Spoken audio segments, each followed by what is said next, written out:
딸이 남자를 데려온 날이었습니다. 그 남자의 얼굴을 보는 순간 처음 보는 사람이 아니었습니다. 그리고 그날 밤 그 남자는 이 집 안에 무언가를 남기고 갔습니다. 저는 그걸 3주 뒤에야 발견했습니다. 그때부터였습니다.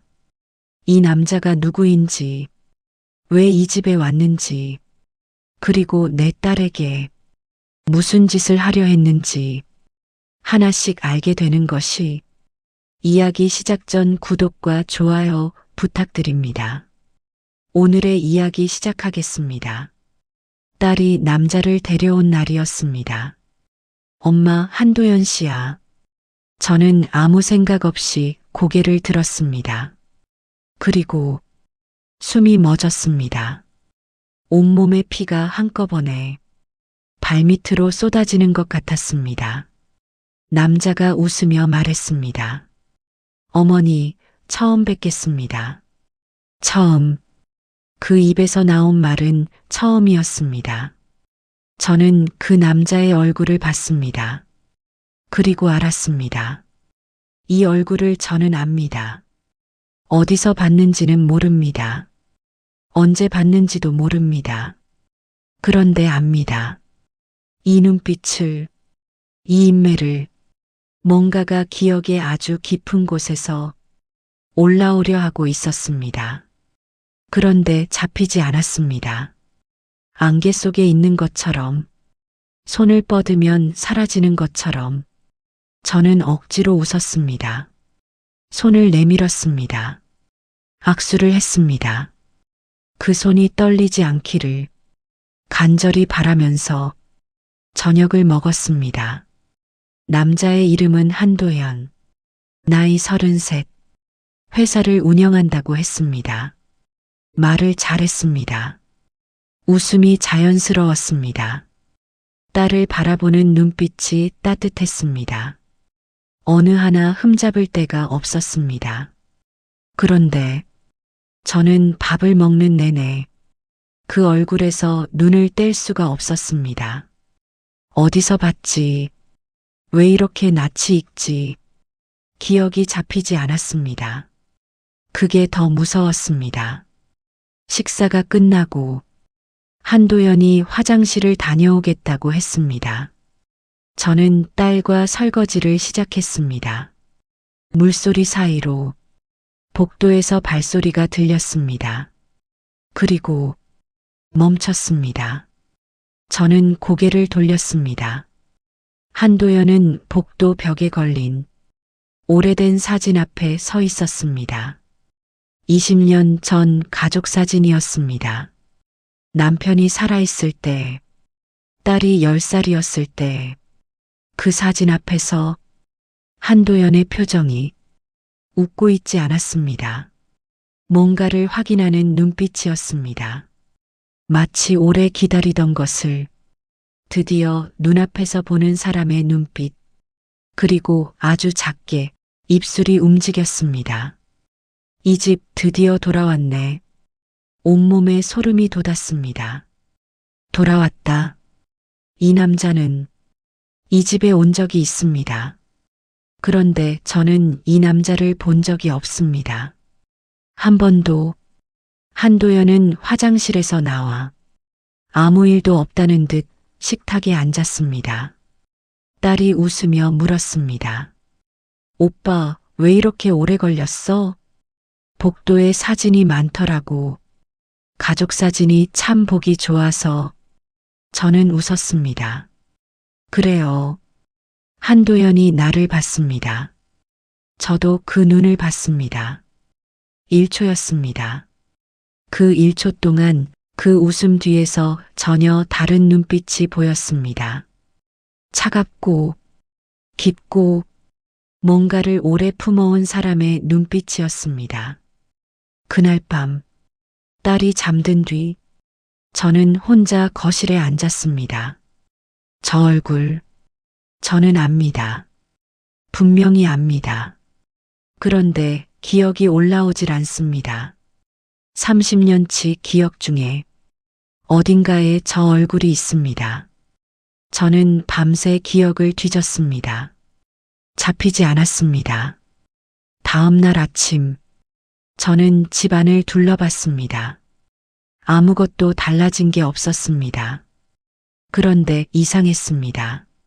뭔가가 달라진 것 같은 느낌, 거실 구석 화분, 위치가 조금 바뀐 것 같았습니다. 내가 옮겼나? 기억이 없었습니다. 창고로 쓰는 복도 끝방, 문이 완전히 닫혀 있었습니다. 저는 항상 그 방 문을 살짝 열어둡니다. 환기를 위해서. 내가 닫았나? 역시 기억이 없었습니다. 아무것도 아닐 수 있습니다. 내가 예민해진 것일 수 있습니다. 그런데 어젯밤 한도연이 다녀간 뒤부터 이 집이 조금 다르게 느껴졌습니다. 마치 낯선 사람의 흔적이 어딘가에 남아있는 것처럼. 사흘 뒤 한도연이 또 집에 왔습니다. 이번에는 딸이 잠깐 나간 사이 잠시 단둘이 앉게 됐습니다. 저는 차를 내왔습니다. 한도연이 거실을 둘러보며 말했습니다. 어머니, 이 동네 오래 사셨겠네요. 한 35년 됐어요. 그럼 이 집도 그때부터요? 네. 한도연이 고개를 끄덕였습니다. 그리고 아무렇지 않게 말했습니다. 복도 끝에 방이 하나 더 있죠? 창고로 쓰시는 것 같던데. 저는 손을 멈췄습니다. 복도 끝방, 그 방은 보이지 않습니다. 문이 벽과 같은 색이라 처음 온 사람은 절대 알 수 없습니다. 저는 물었습니다. 최대한 아무렇지 않게. 어떻게 알았어요? 한도연이 웃었습니다. 아, 복도 구조가 조금 이상해서요. 길이가 안 맞는 것 같아서 짐작했어요. 자연스러웠습니다. 말이 됐습니다. 그런데 저는 35년 동안 이 집에 살면서 그 방을 복도 길이로 짐작한 사람을 한 번도 본 적이 없었습니다. 셋이 함께 앉았습니다. 한도연이 딸에게 말했습니다. 민지야, 나 오늘 어머니랑 이런저런 얘기 많이 했어. 딸이 웃었습니다. 그래, 뭔 얘기? 집 얘기, 동네 얘기. 한도연이 나를 봤습니다. 어머니, 이 동네 곧 재개발된다고 하던데 이사 계획 같은 건 없으세요? 딸이 말했습니다. 엄마 여기서 평생 살 것 같은데. 한도연이 웃었습니다. 그러시겠죠. 이런 집은 쉽게 못 떠나시죠. 이런 집, 처음 온 사람이 이런 집이라고 합니다. 쉽게 못 떠난다고 합니다. 저는 그 말을 듣는 동안 차가 식어가는 것도 몰랐습니다. 한도연이 돌아간 뒤 저는 복도 끝 방으로 갔습니다.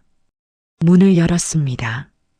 오래된 짐들, 남편 유품들, 쓰지 않는 물건들, 아무것도 달라진 게 없었습니다. 저는 안도하려 했습니다. 그런데 방 한쪽 구석, 오래된 서류 상자, 그 상자 먼지 위에 손자국이 있었습니다. 다른 곳은 전부 먼지가 쌓여 있는데 그 상자 위만. 저는 그 상자를 열었습니다. 남편 사업 서류들이었습니다.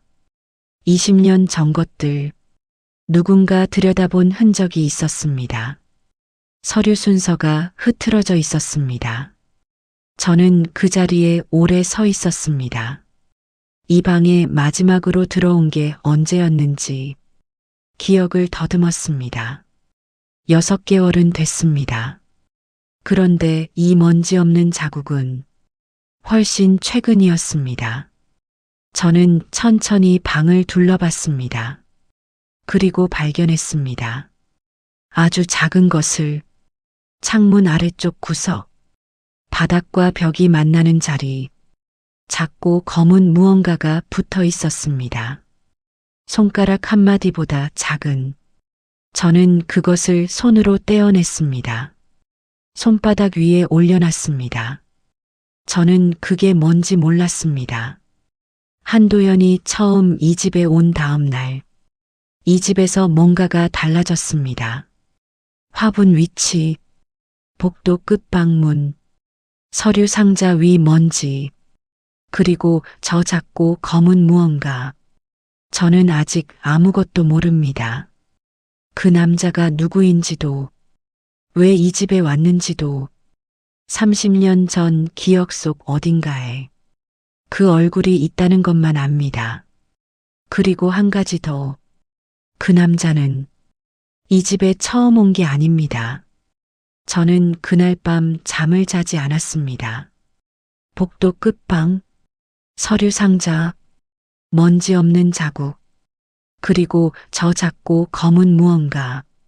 다음 날 아침, 저는 오래된 지인에게 전화했습니다. 남편 사업 시절부터 알던 분, 지금은 은퇴한 전직 경찰, 만났습니다. 조용한 곳에서 그 검은 기기를 내밀었습니다. 그분이 그것을 보는 순간 표정이 굳었습니다. 이거 어디서 났어요? 집에서 발견했어요. 복도 끝 방 구석에서 그분이 말했습니다. 도청기입니다. 도청기요? 네. 요즘 나오는 소형 기기예요. 반경 10m 안 소리가 전부 잡혀요. 저는 말이 나오지 않았습니다. 누가 놓고 갔는지 알아요? 저는 대답하지 못했습니다. 알고 있었습니다. 그 방에 마지막으로 들어온 사람. 아니, 들어왔을 가능성이 있는 사람. 한도연이 화장실을 다녀오던 그날 밤, 발소리가 멈췄던 곳이 복도 끝이었습니다. 저는 집으로 돌아오는 길에 한 가지를 더 생각했습니다. 도청기, 그 방에 있던 남편 사업 관련 서류들. 한도연이 원하는 게 그 서류 안에 있는 게 아닐까?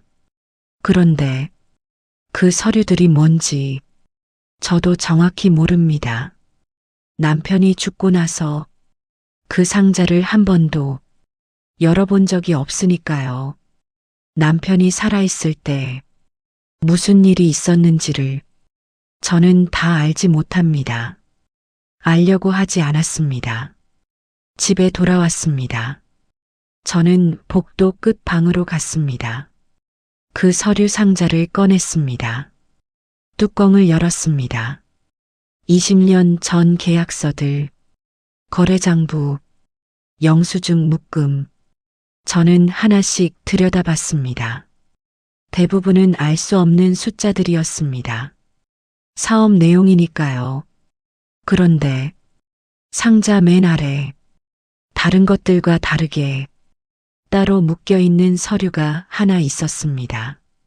노란 봉투에 담겨 있었습니다. 봉투를 열었습니다.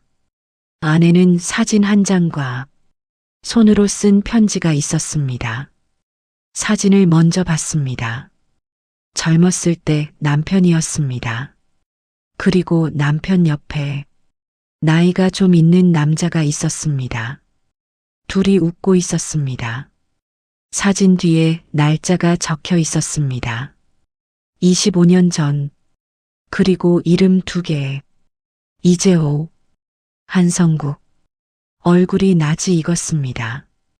바로 한도연의 얼굴이 낯이 익었던 이유를 사진을 보고 알았습니다.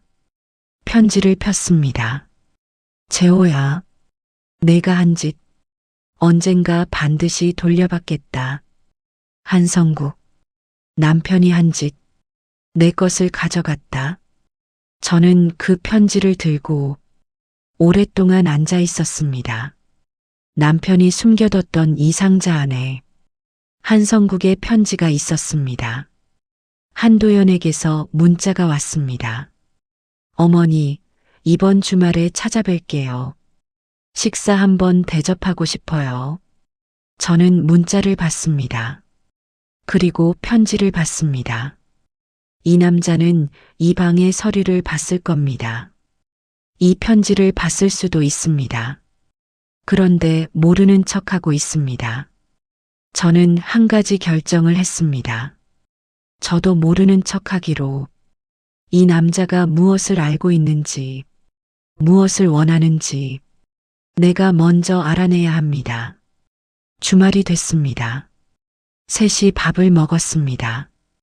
한도연은 여전히 완벽했습니다.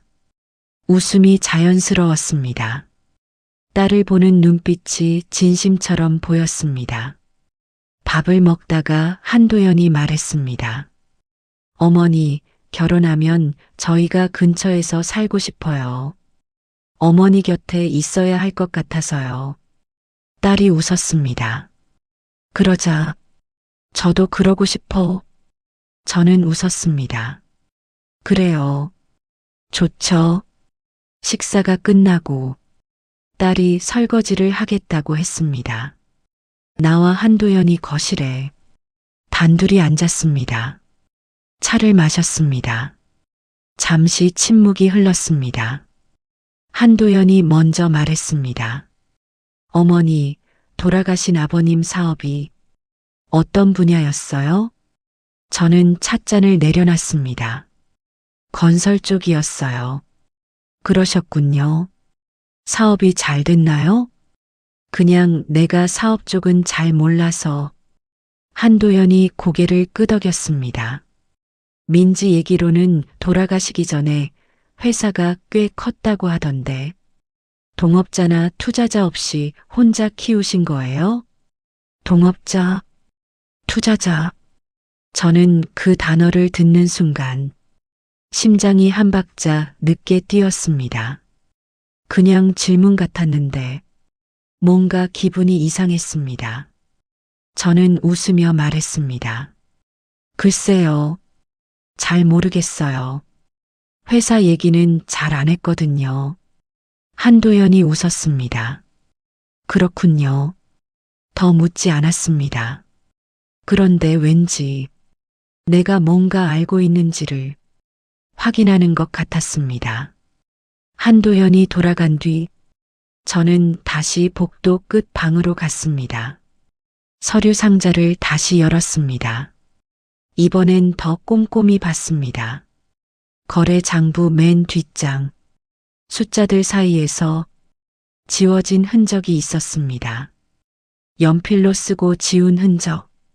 저는 빛에 비춰봤습니다. 희미하게 글자가 보였습니다.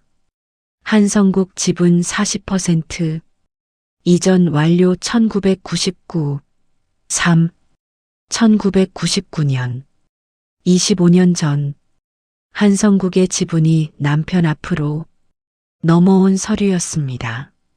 저는 그 숫자를 오래 봤습니다. 40%, 남편 회사의 절반에 가까운 지분. 그게 어떻게 남편 앞으로 넘어왔는지는 아직 모릅니다. 그런데 왠지 이 서류를 본 순간 한도연이 원하는 게 이 숫자와 연결돼 있는 건 아닐까 생각했습니다. 그날 밤 늦게 딸 방에서 웃음소리가 들렸습니다. 한도연과 전화 통화를 하고 있었습니다. 무척 행복해하는 것 같았습니다. 저는 방에 돌아와 많은 생각을 했습니다. 딸과 결혼할 남자가 뭔가 숨기고 있는 것 같은데 확신이 없습니다. 증거도 없습니다. 도청장치를 둔 것이 한도연이 맞다면 이 남자가 무슨 생각인지 무엇을 원하는지 이 남자가 무엇을 얼마나 알고 있는지 내가 먼저 알아야 합니다. 그러려면 저도 알아야 할 것이 있었습니다. 남편이 한성국에게 한 짓, 그게 정확히 무엇인지 그것부터 알아야 했습니다. 다음 날 아침, 저는 오래된 주소록을 꺼냈습니다. 남편이 살아있을 때 쓰던 것, 아직 연락이 닿을지 모르는 옛날 번호들, 한 사람을 찾았습니다. 남편 회사 초창기부터 격리로 일했던 분, 김순례. 지금은 70이 넘었을 겁니다. 전화를 걸었습니다. 신호가 갔습니다. 여보세요. 순례 씨, 저 이정숙이에요. 제오건설.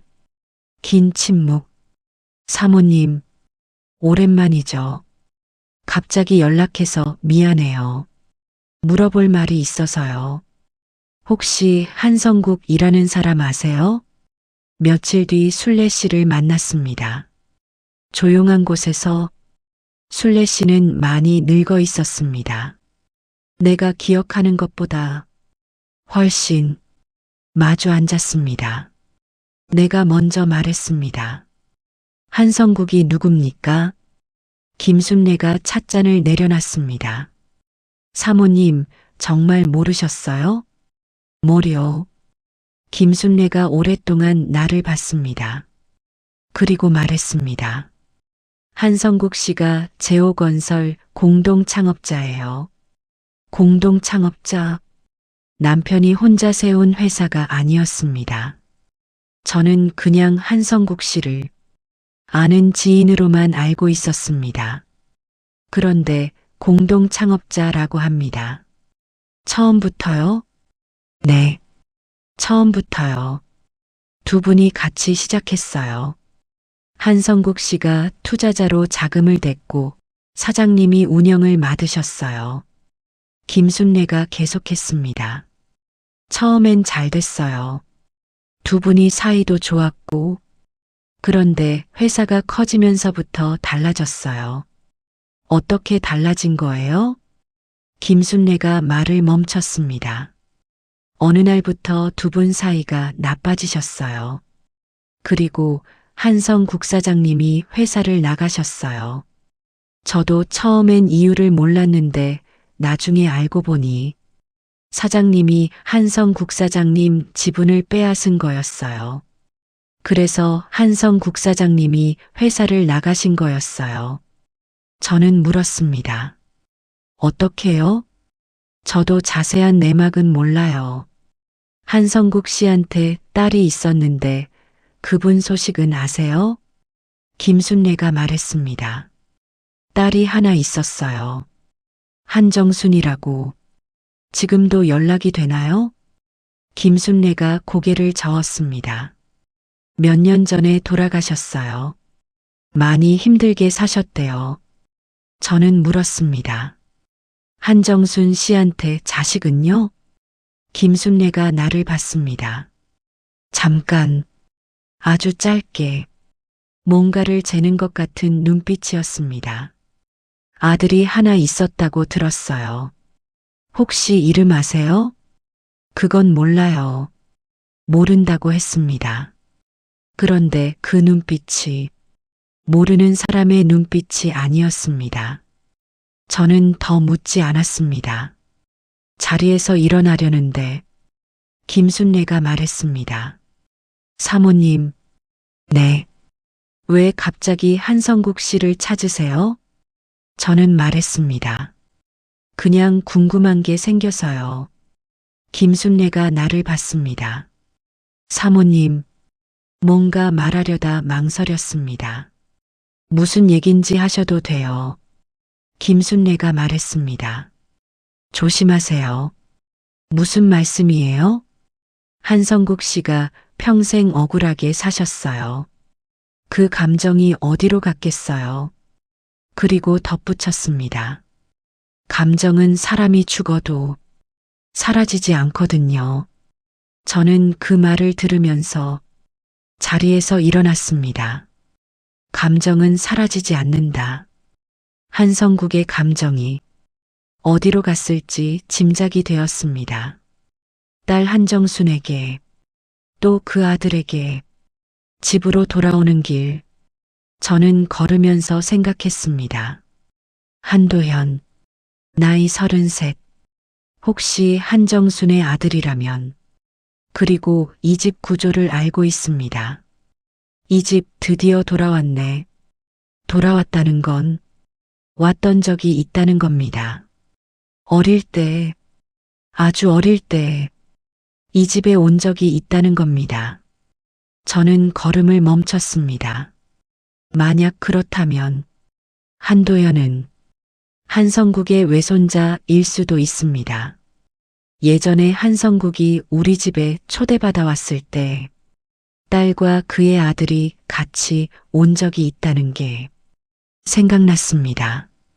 그때 왔던 한성국의 손자가 한도연이라면 그가 지금 내 딸 옆에 있습니다. 우연이 아닐 수 있습니다. 한도연이 도청장치를 설치했다면 더더욱 우연일 리가 없습니다. 왜 설치했을까요? 저는 걸으면서 생각했습니다. 이 집안에서 오가는 대화를 듣고 싶은 게 있는 겁니다. 무엇을요? 내가 무엇을 알고 있는지, 내가 어디에 무엇을 숨겨뒀는지, 아니면 내가 이 사실을 알게 됐을 때 어떻게 반응하는지를. 집에 돌아왔습니다. 딸이 거실에 있었습니다. 나를 보더니 웃었습니다. 엄마 어디 갔다 왔어? 잠깐 나갔다 왔어. 저는 딸을 봤습니다. 어젯밤 행복해하던 그 목소리가 귓가에 남아 있었습니다. 민지야, 도연이 어머니 성함이 뭐라고 했지? 한정순. 엄마 전에도 물어봤잖아. 아, 맞다. 깜빡했네. 제가 생각했던 게 맞았습니다. 한도연의 엄마가 하정순이라면 한정국의 손자가 맞습니다. 그런데 왜? 저는 머릿속을 가득 채우고 있는 의문들을 해결하기 위해 그날 저녁 복도 끝방에 다시 들어갔습니다. 도청기가 있던 자리를 봤습니다. 그리고 집 안다른 곳들도 살펴봤습니다. 거실 소파 아래 또 하나가 있었습니다. 주방 찬장 뒤 또 하나, 3개였습니다. 이 집 전체에 이 남자는 이 집 전체를 듣고 있었습니다. 딸과 내가 나누는 모든 대화를, 내가 혼자 중얼거리는 것까지. 처음 온 날 밤부터 저는 그 자리에 앉아서 지난 몇 주를 되돌아봤습니다.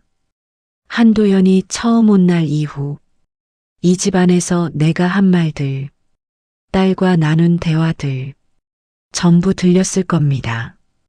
저는 3개의 도청기를 떼어내지 않았습니다. 이 남자가 듣고 있다면 내가 들려줄 것을 고를 수 있습니다. 이 남자가 믿게 만들 것을, 그리고 이 남자가 절대 알면 안 되는 것을. 이 집 안에서는 말하지 않으면 됩니다. 게임이 바뀐 겁니다. 이제 내가 먼저 움직일 차례였습니다. 그날 밤 저는 딸이 잠든 것을 확인하고 거실에 혼자 앉았습니다. 그리고 도청기가 들을 수 있도록 혼잣말을 했습니다. 아주 자연스럽게. 남편이 준 서류를 어디다 뒀더라. 중요한 거라고 했는데 창고방에 둔 거 같은데 안 보이네. 서류는 내 손에 있습니다. 하지만 이 남자는 모릅니다. 내가 찾았다는 것을, 내가 알고 있다는 것을, 그리고 지금 이 순간 내가 미끼를 놓고 있다는 것을. 30년 전 남편이 한 짓이 한성국의 지분과 관련된 거라면, 상자에 있던 서류와 관련이 있는 거라면 한도연은 지금 그 서류를 찾으려 할 것 같았습니다. 도청기는 3개였습니다. 저는 그걸 이용해 이제 싸우기로 했습니다. 다음 날 아침 저는 평소처럼 일어났습니다. 밥을 했습니다. 청소를 했습니다. 아무것도 달라진 게 없는 척. 그런데 머릿속은 쉬지 않고 돌아가고 있었습니다. 미끼를 놨습니다. 서류가 집에 있다. 한도연이 그걸 들었다면 반드시 움직일 겁니다. 언제, 어떻게, 그걸 기다렸습니다. 이틀이 지났습니다. 한도연에게서 연락이 왔습니다. 어머니, 이번 주 화요일에 잠깐 들러도 될까요? 드릴 게 있어서요. 저는 답했습니다. 그래요. 오세요. 줄 게 있다고 합니다. 믿기에 반응한 겁니다. 이 집에 다시 들어올 이유를 만든 겁니다. 화요일, 한도연이 과일을 들고 왔습니다. 별거 아닌데 어머니 드시라고 가져왔어요. 고마워요. 셋이 거실에 앉았습니다. 저는 차를 내왔습니다. 대화가 오갔습니다. 결혼 준비 얘기, 식장 얘기, 저는 웃으면서 들었습니다. 그런데 한도연의 눈이 대화 중간중간 복도 쪽을 향했습니다. 아주 짧게, 알아채기 힘든 정도로. 그런데 저는 알아챘습니다. 복도 끝 방을 보는 겁니다. 서류가 거기 있다고 들었으니까 1시간쯤 지났을 때 딸이 말했습니다. 엄마, 나 친구한테 전화 한 통만 해도 돼? 급한 거라서. 그래 해. 딸이 방으로 들어갔습니다. 나와 한도연이 단둘이 남았습니다. 한도연이 웃으며 말했습니다. 어머니, 저 물 한 잔만 마셔도 될까요? 목이 좀 타서요. 그럼요. 잠깐만요. 저는 부엌으로 갔습니다. 물을 따랐습니다. 그리고 돌아서는 순간 한도연이 없었습니다. 거실에 없었습니다. 저는 천천히 복도를 봤습니다. 복도 끝 방문이 열려 있었습니다. 저는 물컵을 들고 천천히 복도를 걸었습니다. 방문 앞에 섰습니다. 한도연이 방 안에 있었습니다. 서류 상자 앞에 도연 씨, 한도연이 돌아봤습니다. 1초, 그 1초 동안 그의 얼굴에서 처음으로 당황한 표정이 스쳤습니다. 그리고 바로 웃었습니다. 아, 어머니. 죄송해요. 복도를 지나다가 문이 열려 있어서 오래된 물건들이 보여서 그만. 저는 웃었습니다. 괜찮아요. 들어와 봐요. 문이 열려 있었다고 합니다. 내가 잠가뒀던 문이. 저는 아무렇지 않은 척 안으로 들어갔습니다. 한도연 옆에 섰습니다. 오래된 것들이 많죠? 남편 물건들이에요. 아, 그렇군요. 한도연의 눈이 서류 상자를 스쳤습니다. 저는 그 눈을 봤습니다. 그리고 말했습니다. 저 상자요? 남편 사업 서류들인데 저도 뭐가 있는지 잘 몰라요. 한 번도 제대로 본 적이 없어서. 한도연이 말했습니다. 중요한 서류가 있을 수도 있으니 한번 확인해 보시는 게 좋을 것 같은데요. 그래야 할까요? 네. 도움이 필요하시면 말씀하세요. 도움이 필요하면 말하라고 합니다. 그 서류를 직접 보고 싶은 겁니다. 확인하고 싶은 겁니다. 그날 밤 한도연이 돌아간 뒤 저는 딸에게 말했습니다. 민지야, 도연이가 복도 끝 방에 들어갔어. 딸이 말했습니다. 그래, 문이 열려 있었나 보지. 너무 자연스러웠습니다. 놀라지 않았습니다. 저는 딸을 봤습니다. 민지야, 엄마한테 솔직하게 말해줄 수 있어? 딸이 나를 봤습니다. 뭘? 도연이가 왜 이 집에 관심 갖는지 알고 있어? 딸의 눈빛이 흔들리는 것 같았습니다. 아주 잠깐. 그리고 말했습니다. 무슨 말이야, 엄마. 딸은 모르는 것처럼 대답했지만 저는 의심을 멈출 수 없었습니다. 다음 날 저는 혼자 움직였습니다. 변호사를 찾아갔습니다. 서류 상자에서 꺼낸 것들을 들고 지분 계약서, 한성국의 편지, 거래장부, 변호사가 서류를 검토했습니다. 그리고 말했습니다. 지분 계약서가 원본이 아니고 위조된 복사본입니다. 이 서류들이 진짜라면 충분히 법적 효력이 있습니다. 위조 계약서에 이재호 씨 서명이 있으니까요. 한성국 후손이 이걸로 소송을 걸 수 있나요? 가능합니다. 다만 25년이 지났기 때문에 시효 문제가 있어요. 그런데 변호사가 말을 멈췄습니다. 만약 이 서류를 근거로 법적 소송이 아니라 가해자에게 직접 협박을 한다면 그건 별개의 문제입니다. 협박. 저는 그 단어를 듣는 순간 모든 게 맞아떨어졌습니다. 소송이 아닙니다. 이 서류로 소송을 걸면 법으로는 이길 수 없다는 걸 한도연도 알고 있을 겁니다. 그러니까 결혼을 이용하는 겁니다. 결혼해서 이 집 안으로 들어오는 겁니다. 법정이 아니라 이 집 안에서 해결하려는 겁니다. 집으로 돌아오는 길에 전화가 왔습니다. 딸이었습니다. 엄마, 지금 어디야? 일 보고 있어. 왜? 딸의 목소리가 이상했습니다. 떨리고 있었습니다. 빨리 집으로 와. 무슨 일이야? 그냥 와. 빨리. 전화가 끊겼습니다. 집에 도착했습니다. 딸이 거실 소파에 앉아 있었습니다. 한도연도 있었습니다. 두 사람 다 표정이 심각한 것 같았습니다. 저는 물었습니다. 무슨 일이야? 민지가 갑자기 환하게 웃으며 말했습니다. 엄마, 나 임신했어. 거실이 조용해졌습니다. 저는 딸을 봤습니다. 딸은 웃고 있었습니다. 그리고 한도연을 봤습니다. 한도연의 얼굴이 달랐습니다. 웃고 있었습니다. 그런데 그 웃음이 기쁜 사람의 웃음이 아니었습니다.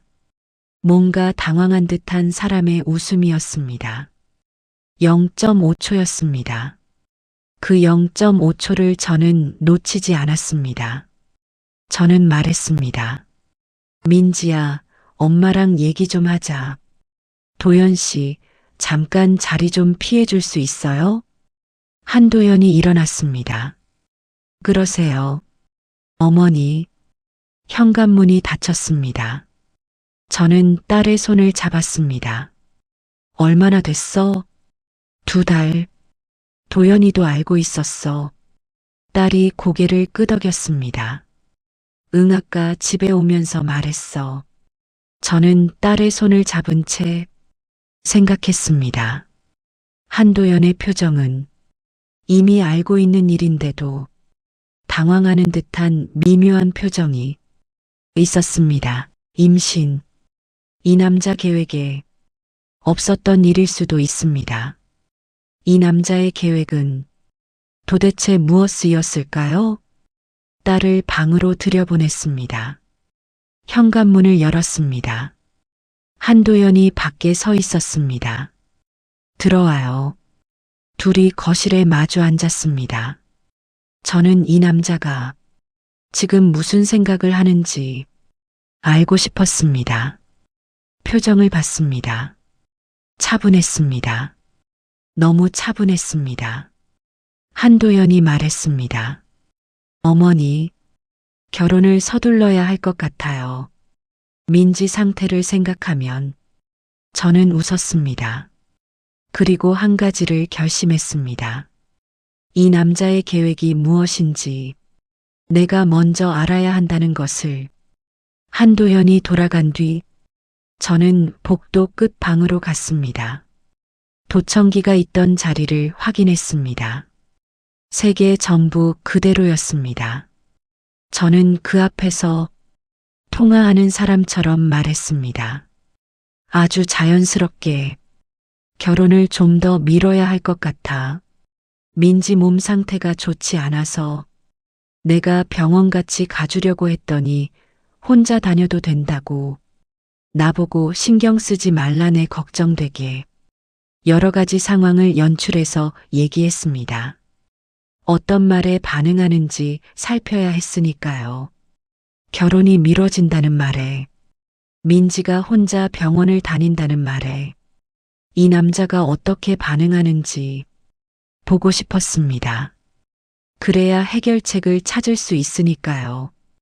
이틀 뒤, 저는 민지에게 말했습니다. 민지야, 이번 주 병원 검진 엄마가 같이 가줄게.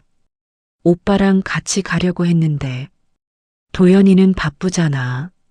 엄마가 같이 가줄게. 도연이한테는 혼자 가겠다고 해. 딸이 이상한 듯 고개를 갸웃하더니 알았다고 했습니다. 그날부터 딸 곁을 떠나지 않았습니다. 이유는 알 수 없었습니다. 하지만 뭔가 불안한 기분은 떨쳐낼 수가 없었습니다. 내 생각이 맞는지 아직 확신할 수도 없었습니다. 하지만 뭐든 대비해야 했습니다. 그러려면 증거가 필요했습니다. 검진 당일 아침, 저는 오래된 지인에게 전화했습니다. 전직 경찰 출신, 오늘 민지가 병원 가는 날인데 주변을 살펴줄 만한 사람 있을까요? 무슨 일이에요? 확인하고 싶은 게 있어서요. 병원 앞, 한도연이 차에서 내렸습니다. 저랑 민지가 같이 있는 걸 보더니 많이 당황하는 것 같았습니다. 제가 도청기에 얘기한 것처럼 민지가 혼자 병원에 올 거라 생각한 것 같았습니다. 셋이 함께 병원으로 들어가려는데 한도연이 말했습니다. 어머니, 저 차에 두고 온 게 있어서 다녀올게요. 먼저 들어가 계세요. 저는 민지를 데리고 안으로 들어갔습니다. 그리고 지인에게 문자를 보냈습니다. 지금 한도연이 주차장으로 갔어요. 한도연은 주차장으로 가지 않았습니다. 병원역 골목으로 들어갔습니다. 거기서 기다리던 남자와 만났습니다. 지인이 보낸 사람들이 그 장면을 찍었습니다. 두 사람의 대화를 녹음했습니다.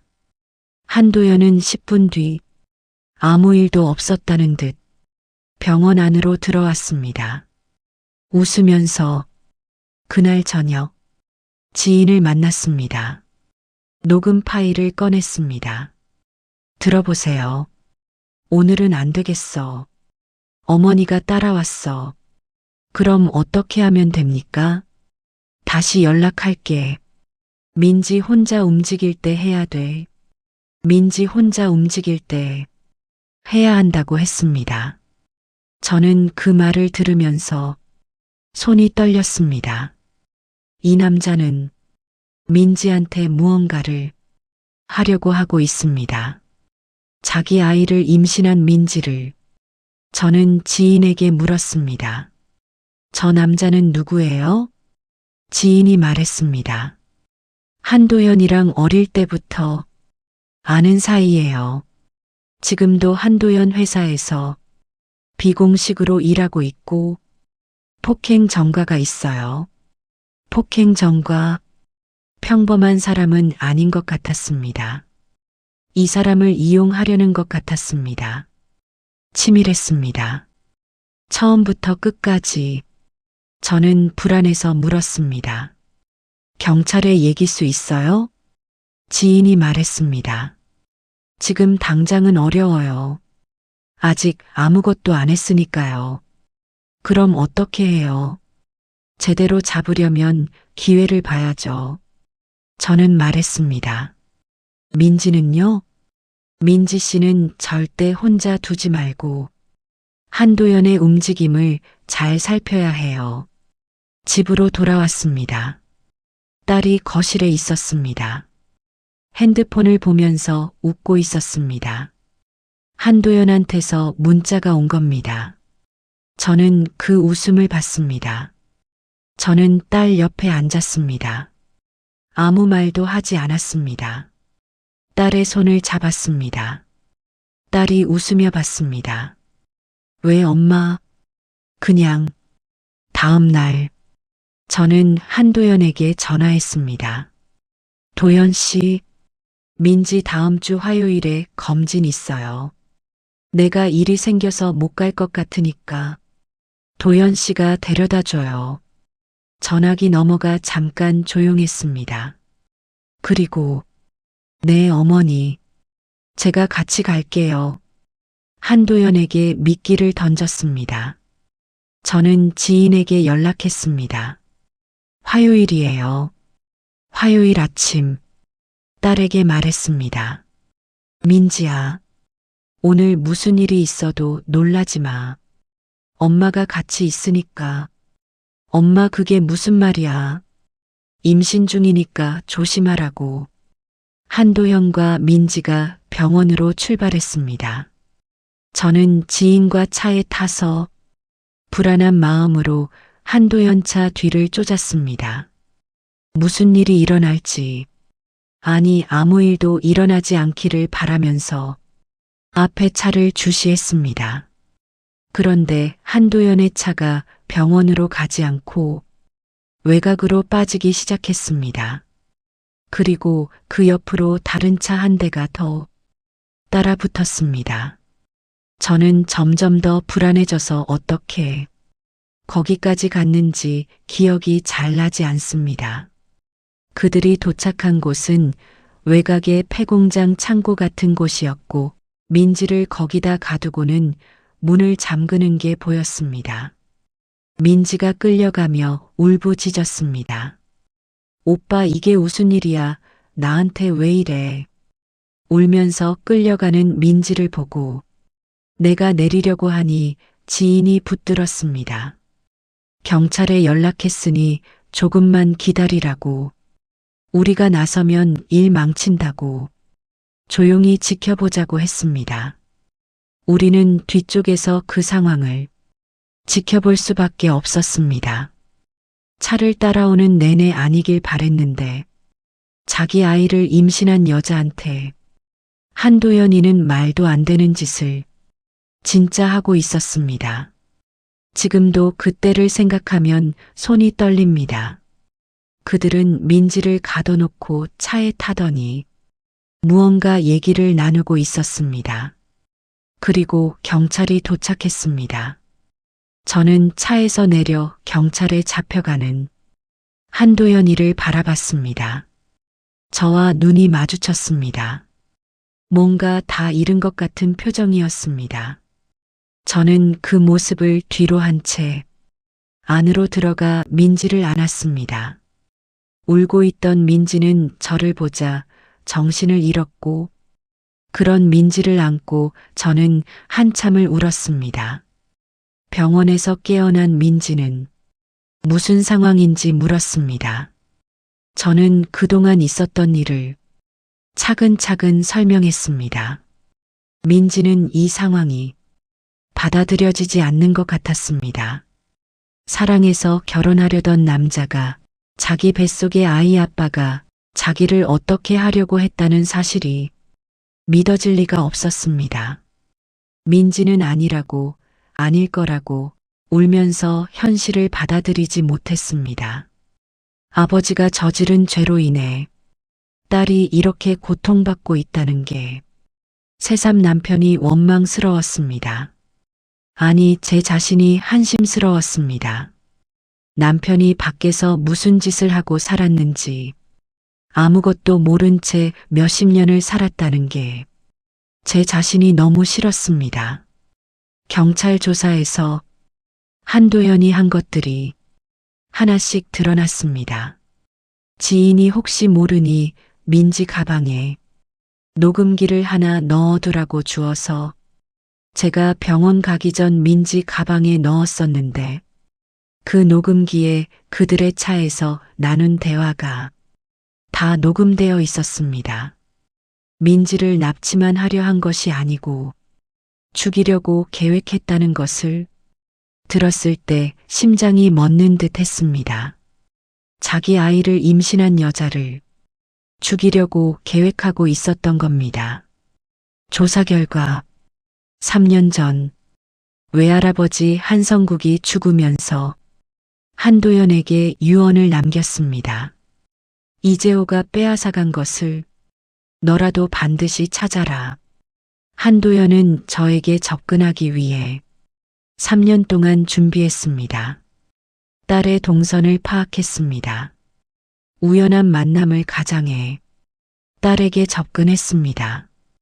그렇게 딸의 마음을 얻고 결혼하자며 이 집에 들어왔습니다.